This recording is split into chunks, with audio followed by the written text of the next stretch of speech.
Now, operating the Kärcher CV300 couldn't be any easier. The first thing we want to do is go ahead and inspect the cord. Now, if you find any exposed wires or any rips, tears, or anything like that, go ahead and report that over to your supervisor so we can get that replaced immediately.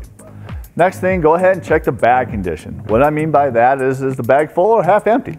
If it's full, obviously we need to go ahead and get it replaced.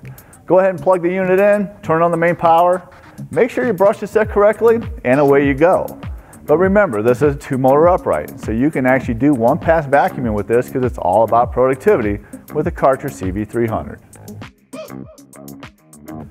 Now, maintaining your Kärcher CV300 couldn't be any easier. It's very simple. First thing we're going to do is start with inspecting the cord. If you see any exposed wires, any cuts, any nicks in that cord, please report it immediately to your supervisor so we can get that replaced. Next thing we want to do is go and inspect the bag. You guessed it, if it's completely full, go in and change it. If it's halfway full and we're still getting decent vacuum performance, well, you're probably still okay. Now, when it comes to inspecting your filters, you're going to notice there's a motor filter underneath the bag itself. Now, you don't have to replace the filter every time you replace the bag, but we do recommend that you replace both your motor filter and exhaust filter about every 6 months. So January and July, whatever makes sense to you, again, about every 6 months.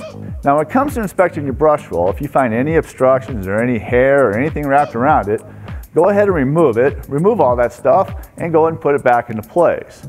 Now, the next thing I want you to do with your brush roll is to make sure we have good brush contact. The easiest way to do that is make sure you have bristles exposed beyond the brush housing. Run a credit card or a driver's license across it. If it contacts the brushes, well, you're still pretty good. If it doesn't, we have to replace the brush roll. Now, the last thing I want you to do is go ahead and wipe the unit down. That way it looks as good as it performs.